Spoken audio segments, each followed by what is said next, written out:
Alright, let's talk about The Houses October Built 2. I had some technical issues getting this damn movie to play.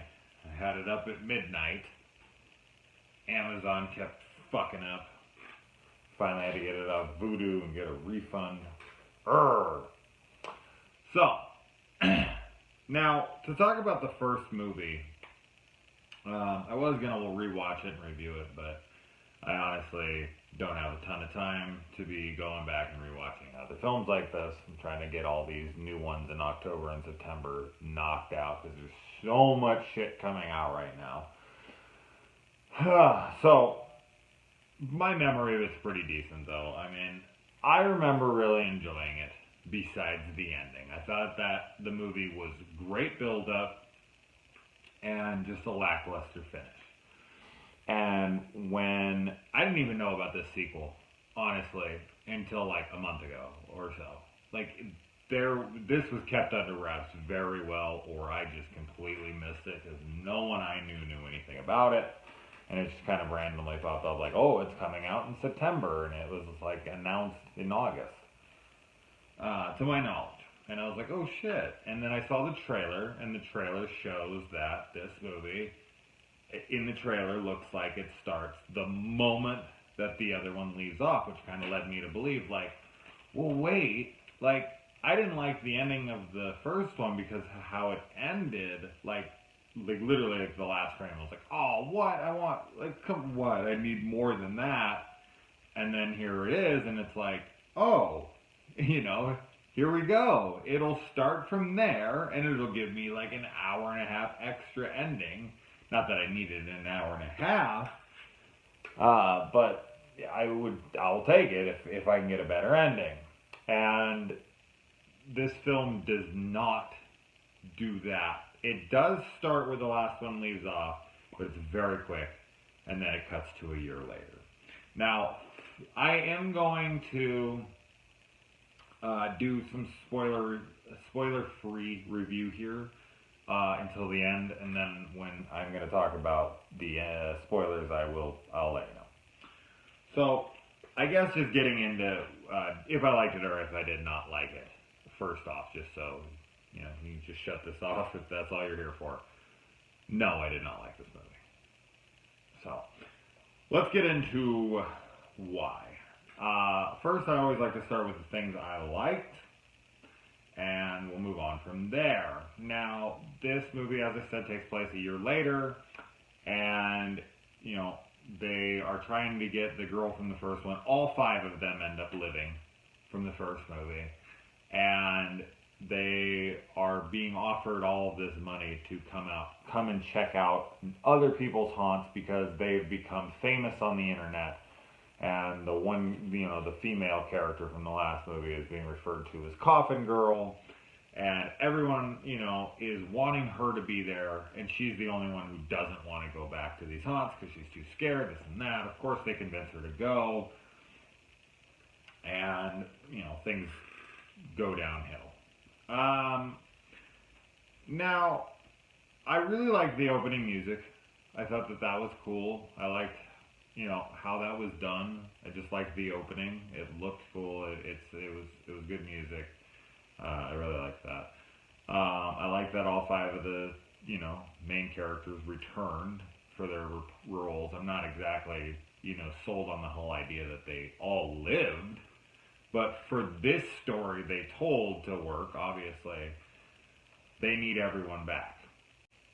I like the addition of the aerial shots. One of the characters gets a drone, and it gives you lots of aerial shots of what they're doing, and it looks really cool. This film looks really well. I mean, it's found footage style like the last one, but they're using really good cameras, and they're lighting it well, and, everything looks really, really good. I really liked the variations of locations within the film.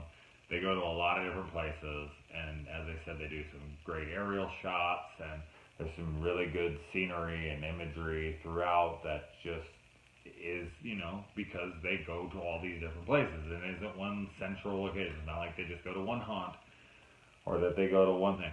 So it was cool to see all these variations. And in this one, instead of just going to a bunch of haunted houses, they actually try out all different kinds of haunts. You know, like escape games and haunted hay rides and stuff like that. So, and a run, like a zombie run. So they definitely changed that up. And I think much like the first one, because and this should be, you know, better in this one, and I think it's either comparable or maybe a little better. The characters play off of each other well. You know, clearly they worked on the other film together, so they should all know each other by now, and their dialogue is realistic with one another for the majority of the film. I also like that we got a Stephen King Rules shirt from Monster Squad. The redneck haunt in this is really funny. It was making me laugh a little bit. Just, you know, nothing crazy. It was fun. And I really like to see this, one of these characters had this enormous chainsaw that was like fucking 10 feet long. It just reminded me of that hilarious scene in Hatchet 2. And I think that's about all I have good to say about the movie. Now, getting into the bad here. This film is very much a rehash of the first one, and trust me when I tell you, I do not use that term, you know, without merit. You know, I am a huge fan of Star Wars, and I adore The Force Awakens, and when people are like, oh, it's just a rehash of A New Hope, I'm just like, oh, come on. This is pretty much a rehash of the first one. I mean, for real. They go to haunted houses, nothing is happening, and nothing really honestly happens outside of them. It literally feels like a best of haunted house tour. Like if you were to be watching the Discovery Channel, and they were like taking you around the world and showing you some cool haunts. That's like the first hour and 10 minutes of this movie. For real. There's like almost zero looming threat from the antagonists in this film. You know that eventually the old villains from the first one are going to start popping up. And they do like a teeny bitty amount, but it's not, as I said, it's not a looming presence. It's not like constantly reminding you that any moment these guys could be around any corner. Like, it doesn't set up any fear or, tension. It just throws you into another haunted house, another thing, and you almost forget the last film happened. You almost forget that there are people out there that are, coming after them. And it just, once it finally starts to happen, you're like, oh yeah, like, I'm waiting for these guys to show up again. So it just, I don't know, it almost feels like it's just taking you back to the first one and replaying it over again. There is a scene where they go on the zombie run, which I mentioned earlier, and it's seriously like a 5-minute long, like, YouTube video promoting a zombie run. Like, it's just like techno music and aerial shots and them running, and it's just fast cutting, and that's all it is for, like, I don't know if it's 5 full minutes. I know sometimes, I remember everyone talking about, like, The Matrix 2, Matrix Reloaded, and everyone being like, that dance scene's like 10 minutes long and it ruins the movie. I've watched it since, and it was like a minute and 20 seconds. It was like, it's so short. So people exaggerate, so it probably was only like 2 minutes long. But fuck, it felt long. It felt like 5 minutes.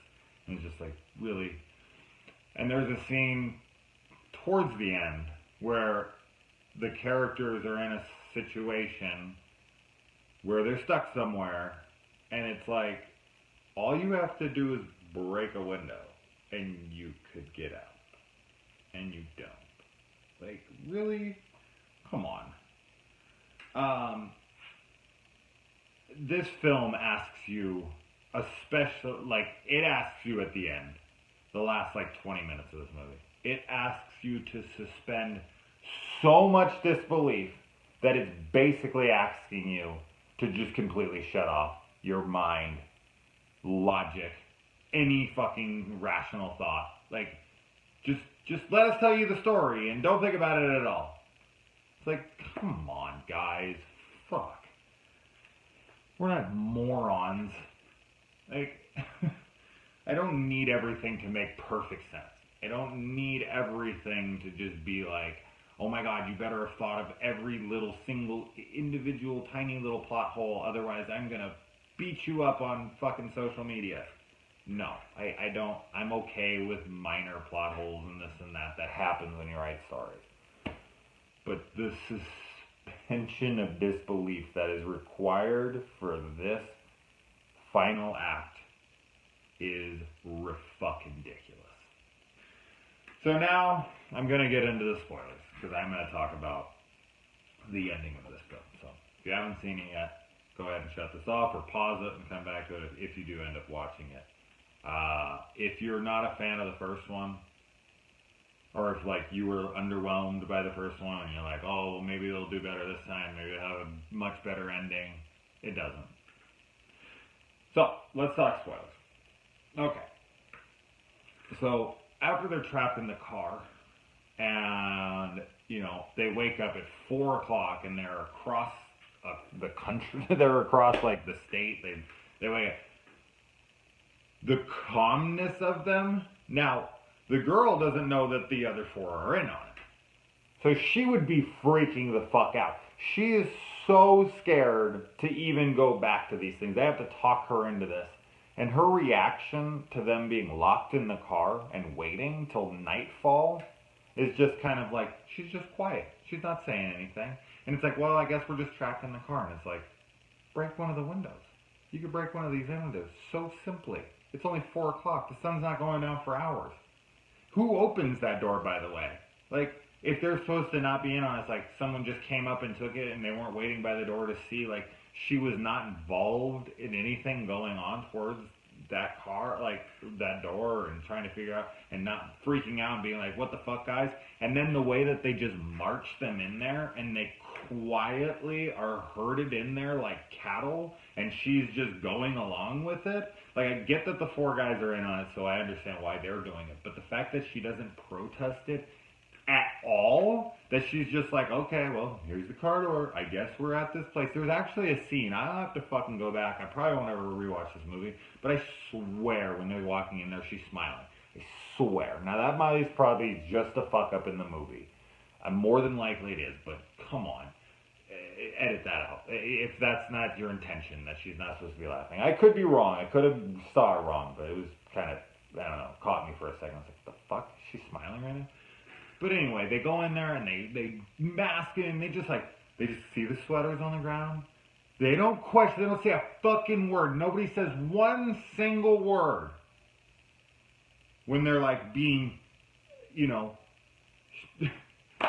when they're being let in. And then they go down and they pick up the fucking sweaters. No protest. No, what the fuck is going on? Oh my god, guys, I'm so scared. She doesn't say one word. And then after everything's done, you have 2 fake outs. One of which I feel was pretty obvious that the guys were in on it at that point. But regardless if you figured that out or not, doesn't matter. Like, as I said, the suspension of disbelief that is asked for you. That not only were the guys in on it from the first movie and the second movie to scare their friend that badly to the point where she's fucking like having problems with her life. And oh, we're just going to fix it with a check. And then that she just is in like, oh, I'm going to get them back by putting a blood splatter thing and I'm going to stick a gun in my mouth. Who knows what's real? She didn't know what was real at this point. And she's going to put a gun in her mouth just, you know, with confidence that that thing isn't actually loaded with real bullets to blow her fucking head off. And that she really is going to, like, that she's going to go along with this. That was the plan. Like, what were they trying to do? They were trying to become famous. It was like a double cross for the blue skeleton to become more known, and it was like this illustrious long, long game plan, like fucking Kevin Spacey's character in Seven. Like, it's so ridiculous. It's so fantastical. It's incredible that the director, the writer, everyone involved was just like, yeah, totally. That's going to be a cool twist ending. Wow, we're really going to get people. And it's just like, you're asking way too much of us. And you're not even delivering that great of a product at the end for us to suspend this much disbelief for. It's like they didn't have time to come up with an ending. So they were just like, well, what works? Like, what can we do? What can we punch this in here? I don't know. Maybe not. I'm just ranting and I'm bitching, and I don't mean to be, but the ending is so fucking absurd, and it completely washes away everything that happened in the first one. Now it was all just a fake out. Now we know that. If the first one, as much as I didn't like the first one's ending, at least at the end I thought, because I was underwhelmed by their deaths, by their demise. I just thought it was pretty simple. But to find out that not only did they not die, which I'm not fucking some sadist that wants people to die, but it's a film.